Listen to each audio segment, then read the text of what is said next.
бозии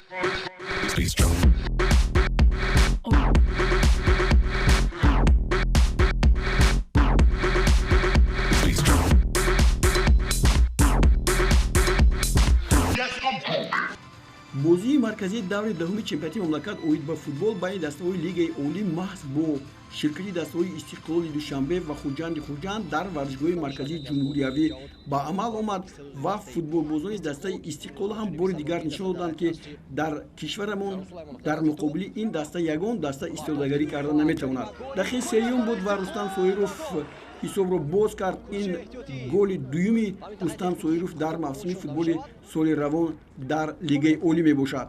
бубинед чӣ гуна як ҷасти зебо ва аз миёни муҳофизатгарон хеле хуб тӯбро ба тури дарвоза куфт. футболбозони дастаи Истиқлол ва Хуҷанд маротибаи 32-юм бо ҳамқуа меозмоянд ва дар ин росто 26 ғалаба ба дастаи Истиқлол мансуб асту ҳамагӣ як ғалаба ба нафи Худжанд ва 3 бозии мусовӣ анҷом ёфтааст. ҳоло мо як ҳуҷуми дигари футболбозони дастаи Истиқлолро дидем, ки Муҳаммадҷон Раҳимов дар дақиқаи 33-юм голи дуюмро ба тури дарвозаи Алексей Матросов равон кард. бубинед гузариши хеле олӣ инҷо аз ҷониби Алишер Ҷалилов буд. ӯ муҳофизатгаронро сари роҳи худ гирифт ва Муҳаммадҷон Раҳимов бе ягон ист як зарбаи олие зад, ки он роҳи дарвозаро пайдо кард. футболбозони дастаи Истиқлол метавонистанд дар вохӯрии имрӯза голҳои зиёд зананд. мо тарзе ҳоло дӯстони гиромӣ мебинем дар ин ҷо ҳолатҳои хеле голзании зиёд фаровон аз ҷониби маҳз Истиқлол буданд. дар ин бозӣ Шаҳром Сулаймонов ҳам худро хуб нишон дод. ҳоло ӯ зарбаи кунҷӣ мезанад ва ин ҷо ҳам як ҳолати хеле хуб аз даст рафт.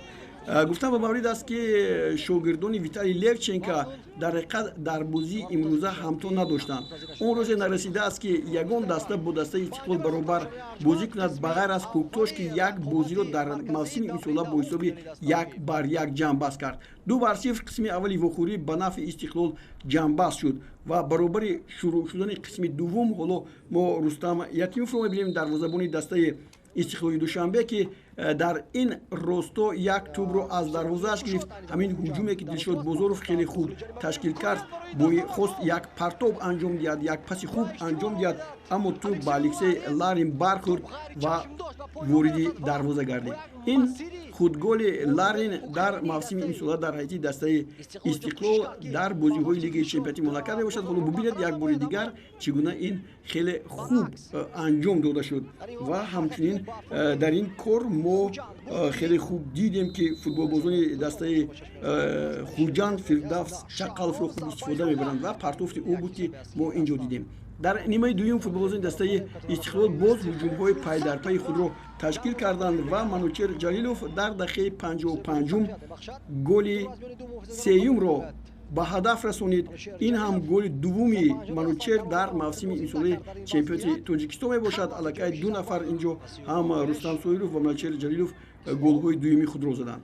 дар ин мадор Рёта Нома бори аввал дар чемпионати мамлакатамон ба майдон омад ва тавонист, ки Рёта Нома ҳам дар дақиқаи 69 баъди 1 дақиқа ба майдон омаданаш голи зебоеро ба самар расонад ва ҳисобро аллакай 4-1 кард ва ин голи 800-уми Истиқлол аст, ки дар бозиҳои Тоҷикистон, чемпионати Тоҷикистон зада шудааст.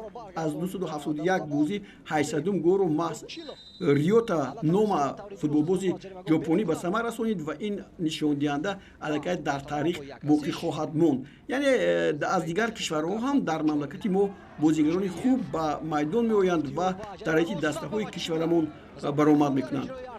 дар бораи ин вохӯрӣ чӣ гуфтан мумкин аст? футболбозони дастаи Истиқлол оҳиста оҳиста ҳарчанд хеле кам бозӣ гузарониданд, ба ҷои мавқеи аввали худ баргаштанӣ ҳастанд. ҳоло ин як ҳуҷуми хеле хуби футболбозони дастаи Хуҷандро дидем, ки ба сутуни дарвоза бархӯрд ва дигар зарбаҳо ҳам зоe рафтанд. Ахтам Назаров ҳам ба майдон омад ва бозӣ бо ҳисоби 4-1 бо пирӯзии навбатии Истиқлол ба поён расид, ки мо шумо ҳоло дидем.